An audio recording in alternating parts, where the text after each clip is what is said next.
Assalamualaikum warahmatullahi wabarakatuh. Kami dari kelompok 4 akan mempresentasikan tugas kelompok kami, tugas Bahasa Indonesia, materi tentang karya ilmiah. Karya ilmiah, topik, berasal dari bahasa Yunani atau topoi yang berarti tempat dalam tulis-menulis, berarti pokok pembicaraan atau sesuatu yang menjadi landasan penulisan suatu artikel. Sedangkan topik karangan adalah suatu hal yang akan digarap menjadi karangan. Ciri-ciri topik. 1. Topik harus menarik perhatian si pembaca sehingga mampu menimbulkan rasa keingintahuan si pembaca. 2. Mencakup keseluruhan isi cerita atau tidak boleh menyimpang. 3. Harus sesuatu yang nyata atau tidak boleh abstrak. 4. Topik tidak boleh mengambil bentuk kalimat atau frasa yang panjang, tetapi berbentuk kata yang singkat. Manfaat adanya topik. 1. Dapat memahami secara langsung gagasan dalam isi karangan tersebut. 2. Dapat memahami keseluruhan maksud dalam isi karangan. 3. Dapat mengetahui informasi penting. Tema. Tema berasal dari bahasa Yunani atau tithenai yang berarti sesuatu yang telah diuraikan atau sesuatu yang telah ditempatkan. Tema merupakan persoalan utama yang digunakan oleh seseorang pengarang dalam sebuah karya sastra seperti cerpen, novel, ataupun suatu karya tulis lainnya. Ciri-ciri tema antara lain: 1. Dalam novel dan cerpen, tema biasanya dapat dilihat melalui persoalan yang dikemukakan. 2. Tema juga dapat dilihat melalui cara-cara watak itu bertentangan satu sama lain bagaimana cerita diselesaikan. Manfaat tema. 1. Dapat mengembangkan ide dan gagasan pemikiran secara langsung. 2. Dapat secara langsung mengunggah isi karangan. 3. Dapat memperluas bagian hal yang terpenting. Judul karangan. Judul karangan adalah kepala karangan atau sesuatu yang digunakan untuk menandai karangan. Judul karangan merupakan unsur yang memiliki peran penting, tetapi bukan merupakan masalah pokok atau ide karangan. Judul tidak harus ditetapkan sebelum menulis, tetapi dapat ditentukan setelah karangan selesai. Syarat-syarat judul yang baik adalah: 1. Harus relevan atau bertalian dengan tema. 2. Harus provokatif atau menarik. 3. Singkat. Kerangka karangan. Kerangka karangan adalah rencana teratur tentang pembagian dan penyusunan gagasan. Fungsi utama dari kerangka karangan adalah mengatur hubungan antara gagasan-gagasan yang ada. Kerangka karangan mengandung rencana kerja bagaimana menyusun karangan. Kerangka karangan akan membantu penulis menggarap karangan yang logis dan teratur serta memungkinkan penulis membedakan ide-ide utama dari ide-ide tambahan. Kutipan dan sistem rujukan. 1. Kutipan. Kutipan adalah bagian dari pernyataan, pendapat, buah pikiran, definisi, rumusan, atau hasil penelitian dari penulis lain atau penulis sendiri yang telah terdokumentasi. Kutipan dilakukan apabila penulis sudah memperoleh sebuah kerangka yang berpikir yang mantap. Kutipan-kutipan hanya berfungsi sebagai bahan bukti untuk menunjang pendapat penulis. Penggunaan kutipan memiliki beberapa manfaat, yaitu: 1. Untuk menegaskan isi uraian. 2. Untuk membuktikan kebenaran dari sebuah pernyataan yang dibuat oleh penulis. 3. Untuk memperhatikan kepada pembaca materi dan teori yang digunakan penulis. 4.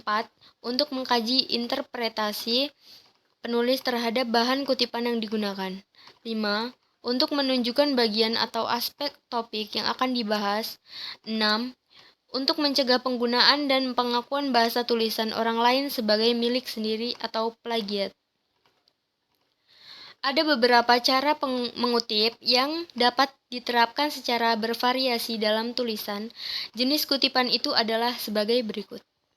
A. Kutipan langsung. Kutipan langsung adalah cuplikan tulisan orang lain tanpa perubahan ke dalam tulis karya kita. Prinsip yang harus diperhatikan pada saat mengutip langsung adalah sebagai berikut. 1. Tidak boleh mengadakan perubahan terhadap teks asli yang dikutip. 2. Harus menggunakan tanda SIC jika ada kesalahan dalam teks asli. 3. Menggunakan 3 titik berspasi jika ada bagian dari kutipan yang dihilangkan. 4. Mencantumkan sumber kutipan dengan sistem MLA, APA, atau sistem yang berlaku sesuai dengan selingkung bidang. Ada 2 cara melakukan kutipan langsung, yaitu kutipan langsung pendek dan kutipan langsung panjang. 1. Kutipan langsung pendek atau tidak lebih dari 4 baris dilakukan dengan cara diintegrasikan langsung dengan teks, diberi berjarak antar baris yang sama dengan teks, diapit oleh tanda kutip, dan disebut sumber kutipan. 2. Kutipan langsung panjang atau lebih dari 4 baris dilakukan dengan cara dipisahkan dari teks dengan spasi atau jarak antar baris lebih dari teks. Diberi berjarak rapat antar baris dalam kutipan, disebut sumber kutipan, dan boleh diapit tanda kutip, boleh juga tidak. B. Kutipan tak langsung atau intisari pendapat. Kutipan tak langsung adalah kutipan yang diuraikan kembali dengan kata-kata sendiri. Untuk dapat melakukan kutipan jenis itu, pengutip harus memahami intisari dari bagian yang dikutip secara langsung itu.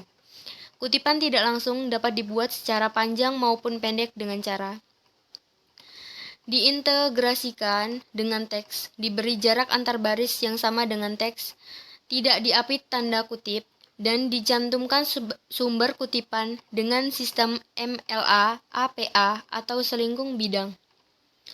Plagiarisme. Penyebutan sumber kutipan dalam mengutip sangat penting. Bahkan, penyebutan sumber merupakan sebuah tindakan legal untuk tidak dianggap sebagai plagiator. Sumber tidak perlu disebut jika pengetahuan yang dikutip telah bersifat umum atau jika pendapat atau fakta yang dikutip mudah diperiksa oleh diteliti kebenarannya. Fungsi penyebutan sumber adalah 1. Penghargaan terhadap penulis yang dikutip karya atau pendapatnya. 2. Aspek legalitas untuk izin penggunaan karya penulis yang dikutip. 3. Etika dalam masyarakat ilmiah dan akademis. Sistem perujukan. Sebenarnya, setiap bidang ilmu memiliki sistem perujukannya masing-masing. Sistem perujukan ilmu kedokteran berbeda dengan sistem perujukan ekonomi atau teknik.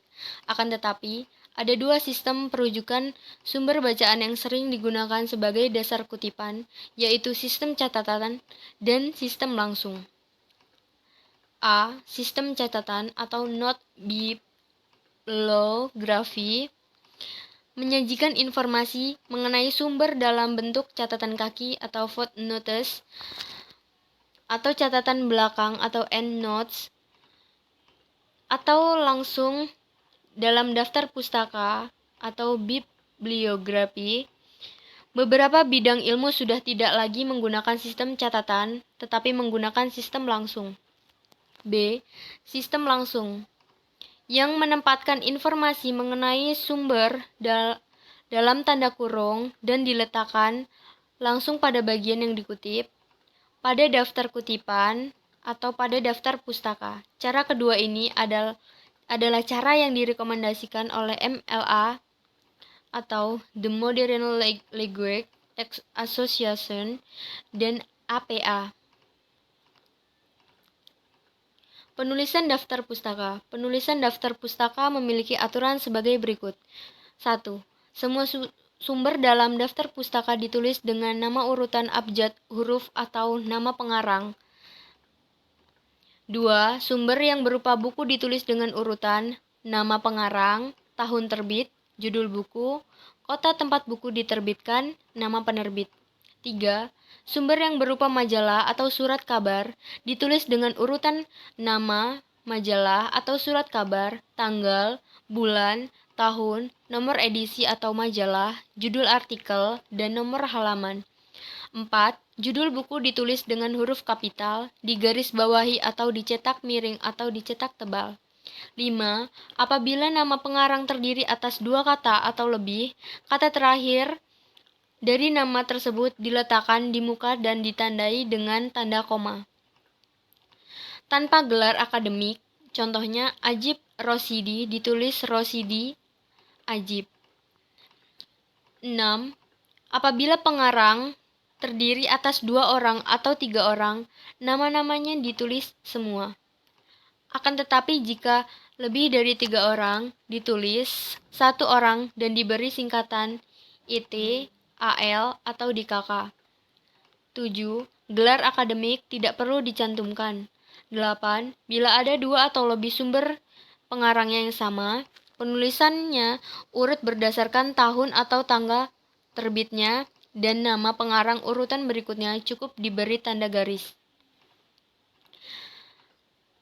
9. Tanda baca yang digunakan untuk memisahkan unsur-unsur dalam penulisan sumber yang berupa buku adalah tanda titik, kecuali antara unsur tempat penerbit dan nama penerbit dengan tanda titik 2. Sedangkan tanda baca yang digunakan untuk memisahkan unsur-unsur dalam penulisan sumber berupa majalah atau surat kabar adalah tanda koma. 10. Diakhiri tanda titik. Contoh penulisan daftar pustaka. Moiliono, Anton M, buka kurung, ED, tutup kurung, titik, 1988, titik, Tata Bahasa Baku Bahasa Indonesia, titik, Jakarta, titik 2, Balai Pustaka, titik. Penulisan catatan kaki. Penulisan catatan kaki adalah keterangan-keterangan atas teks karangan yang ditempatkan pada kaki halaman karangan yang bersangkutan.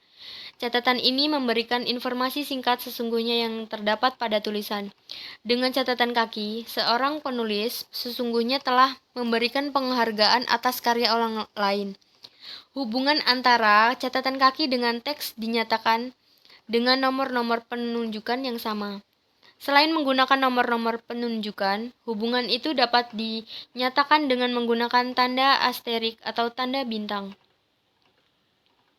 Unsur-unsur catatan kaki. 1. Nama pengarang atau editor, penerjemah. 2. Judul buku. 3. Nama atau nomor seri. 4. Data publikasi atau jilid, nomor cetakan, kota penerbit, nama penerbit, tahun penerbit. 5. Nomor halaman. Aturan penulisan catatan kaki. Urutannya, nama pengarang, judul buku, nama penerbit, kota penerbit, tahun terbit, dan nomor halaman. Nama pengarang ditulis lengkap, tidak boleh dibalik, dan tanpa gelar akademik. Judul buku. Masing-masing kata ditulis dengan huruf kapital, dicetak miring, di garis bawah, atau dicetak tebal. Tanda baca yang digunakan untuk memisahkan unsur-unsur dalam catatan kaki adalah koma. Harus disediakan ruang atau tempat secukupnya pada kaki halaman tersebut sehingga margin yang di bawah tidak boleh sempit lebih dari 3 cm sesudah diketik baris terakhir dan catatan kaki. Sesudah baris terakhir dari teks, dalam jarak 3 spasi, harus dibuat sebuah garis, mulai dari margin kiri sepanjang 15 ketikan dengan huruf pika atau 18 ketikan dengan huruf dite. Dalam jarak 2 spasi dari jenis tadi, dalam jarak 5-7 ketikan dari margin kiri, nomor penunjukan. Langsung sesudah nomor penunjukan, setelah setengah spasi ke bawah, mulai diketik baris pertama dari catatan kaki. Jarak antar baris dalam catatan kaki adalah spasi rapat, sedangkan jarak antar catatan kaki pada halaman yang sama atau kalau ada adalah 2 spasi. Baris kedua dari tiap catatan kaki selalu dimulai dari margin kiri. Terima kasih. Sekian presentasi dari kelompok 4 tentang karya ilmiah. Wassalamualaikum warahmatullahi wabarakatuh.